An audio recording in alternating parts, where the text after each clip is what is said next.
Chapter start होते हम यहाँ पर देखते हैं जो ओकारुन होता है फिजिकल टेस्ट देने गया होता है प्लेग्राउंड पे। यहाँ पर इनको बोला जाता है कि इनको 50 मीटर का रेस करना होगा और इनको अपने लिए एक ओपोनेंट सेलेक्ट करना होगा जिसके साथ ये लोग पैरिंग में रेस कर सकेंगे। इतने में यहाँ पर हम देखते हैं जो ओकारुन होता है वो खड़े खड़े मोमो के बारे में सोचते रहता है, शायद उसे हमें अकेला छोड़कर नहीं आना चाहिए था लाइब्रेरी में, मुझे उसकी बहुत ज्यादा फिक्र हो रही है। लेकिन इतने में हम देखते हैं जो किंटा होता है वो ओकारुन के पास आता है और उसे कहता है कि ओकारुन मेरी हालत बहुत खराब है, मेरे जो पैर है उसमें पहले एक इंजरी हो चुकी है जिसकी वजह से मैं तेजी से भाग नहीं सकता अभी। जिसको सुनकर यहाँ पर ओकारुन बोलता है कि क्या किंटा तुम इससे पहले बहुत तेज भागते थे क्या। लेकिन इतने में यहाँ पर जो किंटा होता है वो ओकारुन से पूछ लेता है कि तुम 50 मीटर का रेस कितनी देरी में पूरा कर लेते हो ओकारुन। जिसको सुनकर यहाँ पर ओकारुन बोलता है कि मुझे नहीं पता, इससे पहले लास्ट टाइम मैंने जूनियर हाई स्कूल में भागा था, उस रेस को मैंने 9 सेकंड में पूरा किया था।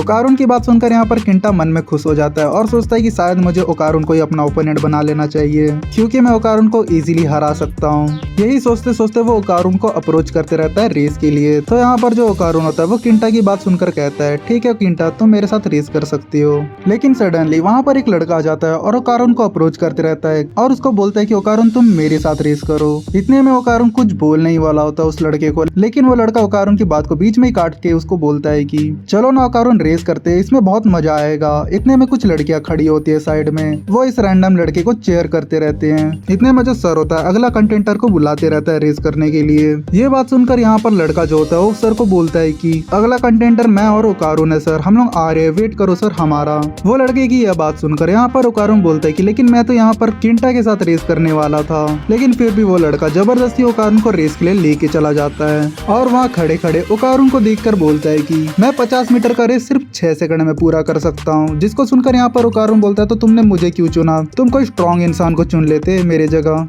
इनकी बातें होते ही यहाँ पर जो रेस होता है वो स्टार्ट हो जाता है और स्टार्ट होते ही खत्म हो जाता है क्योंकि जो ओकारुन होता है वो 5.8 सेकंड में रेस को पूरा कर लिया होता है और वो लड़का होता है वो खड़े खड़े सोचते रहता है कि आखिर ये क्या हुआ, क्या ओकारुन इतना जल्दी भाग सकता है क्या।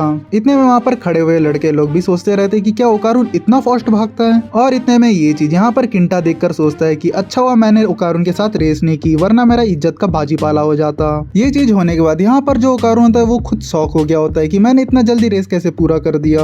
इतने में आते हैं हम नेक्स्ट गेम की तरफ जो कि हैंडबॉल थ्रो है। यहाँ पर वही लड़का वापस से ओकारुन को चैलेंज करता है जहाँ पर वो लड़का बॉल को थ्रो करता है समथिंग 15 मीटर की दूरी पे और उस लड़के के फेंकने के बाद यहाँ पर ओकारुन की बारी आती है जहाँ पर ओकारुन उस बॉल को ये सोचते हुए फेंकते रहता है कि ये बॉल इतना भारी है, मैं इसको शायद कितने दूर फेंक पाऊंगा। ये सोचते सोचते यहाँ पर ओकारुन उस बॉल को फेंक देता है और जो ओकारुन का बॉल होता है वो समथिंग 35 मीटर की दूरी पर जाकर गिरता है जिससे ओकारुन वो मैच को भी जीत जाता है। और इसके बाद अगला गेम होता है स्टैंडिंग लॉन्ग जंप जिसको ओकारुन 3.6 मीटर से पूरा कर लेता है। और इस गेम के बाद आता है साइड स्टेप टेस्ट जिसको ओकारुन 8 टाइम्स में पूरा कर लेता है। यहाँ पर जितने भी गेम ओकारुन खेलने वाला है वो सब सिंगल फ्रेम में कंप्लीट होने वाले हैं। और जो अगला गेम होता है वो शटल रन होता है जिसको ओकारुन 120 टाइम्स में पूरा कर लेता है। ओकारुन का ऐसा खेलता देखकर जो बाकी लड़के होते हैं वो सब घबरा जाते हैं और कहते हैं कि ओकारुन शायद प्रो एथलीट होगा और कुछ लोग कहते रहते हैं ये शायद बीस्ट है। इतने में यहाँ पर जो सर होता है वो ओकारुन को आकर कहता है कि तुम बहुत इनक्रेडिबल तरीके से खेल रहे हो,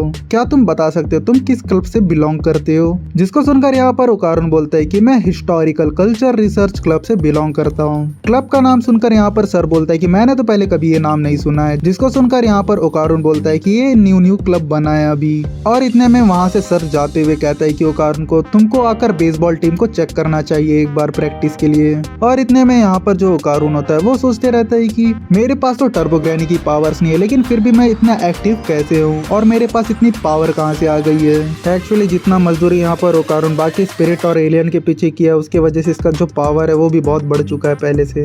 यही रीजन की वजह से जो ओकारुन है उसका फिजिकल फिटनेस बढ़ चुका है। लेकिन यहाँ पर जो ओकारुन होता है वो सोचते रहते हैं कि मैं कब से इतना फिट हो गया, मैं तो पहले इतना फिट नहीं था। ये चीज होने के बाद यहाँ पर सीन शिफ्ट होता है मोमो की तरफ जो कि लाइब्रेरी में अकेले बैठी होती है। और इतने में हम देखते हैं कोई एक रैंडम सा इंसान एक ब्लेड लेकर लाइब्रेरी के अंदर घुसते रहता है और ये चीज जो होती है वो मोमो को महसूस हो जाती है जिसकी वजह से मोमो वहाँ से छुप जाती है। और इतने में जो रैंडम लड़की लाइब्रेरी के अंदर घुसी होती है वो मोमो को सर्च करते रहती है उस ब्लेड को पकड़ के। और इतने में मोमो डर की वजह से एक सेल्फ के पीछे छुप जाती है। मोमो की हलचल सुनकर वो लड़की समझ जाती है कि मोमो इधर ही आजू बाजू है जिसकी वजह से वो मोमो की तरफ बढ़ते रहते हैं। लेकिन यहाँ पर जो मोमो होती है अपनी साइकिक पावर का यूज करके वो लड़की के ऊपर के बुक्स को गिरा देती है जिसकी वजह से वो लड़की का ध्यान बुक्स बुक्स की तरफ चला जाता है और वो लड़की वहाँ के पड़े हुए बुक्स के बीच में हाथ डालकर मोमो को ढूंढने की कोशिश करती है, जिसके वजह से वहाँ का एक बुक होता है वो मोमो के ऊपर आकर गिर जाता है, जिसकी वजह से मोमो दब जाती है। बुक के नीचे दबने की वजह से जो मोमो होती है उसकी आवाज निकल जाती है और वो रैंडम लड़की मोमो की आवाज सुन लेती है और उसके पास जाने की कोशिश करते रहती है। लेकिन इतने में हम यहाँ पर देखते हैं लाइब्रेरी के बाहर से कुछ आवाज आता है, जिसकी वजह से वो लड़की का ध्यान जो होता है वो बाहर की तरफ जाता है। डिस्ट्रैक्ट होने के बाद वो वापस से वही बुक को चेक करने जाती है जिसके नीचे मोमो दबी हुई होती है। जैसे ही वो लड़की उस बुक को उठाकर देखती है तो मोमो वहाँ से गायब हो गई होती है। मोमो नहीं मिलने की वजह से जो रैंडम लड़की होती है वो लाइब्रेरी छोड़कर बाहर भाग जाती है और यहाँ पर जो मोमो होती है वो बाल बाल बच जाती है। इसी के साथ ही चैप्टर एंड होता है। देखो यार, करंट आर्क में फिलहाल के लिए तो ज्यादा कुछ हो नहीं रहा है निभा निभी की प्रेम कहानी के अलावा। या तो मैं सोच रहा हूँ कोई न्यू एनिमे पकड़ लेता हूँ एक्सप्लेन करने के लिए, या फिर मांगा। अगर कोई न्यू सजेशन हो तो कमेंट बॉक्स पे डाल देना। तब तक के लिए मिलते चलो नेक्स्ट वीडियो पे।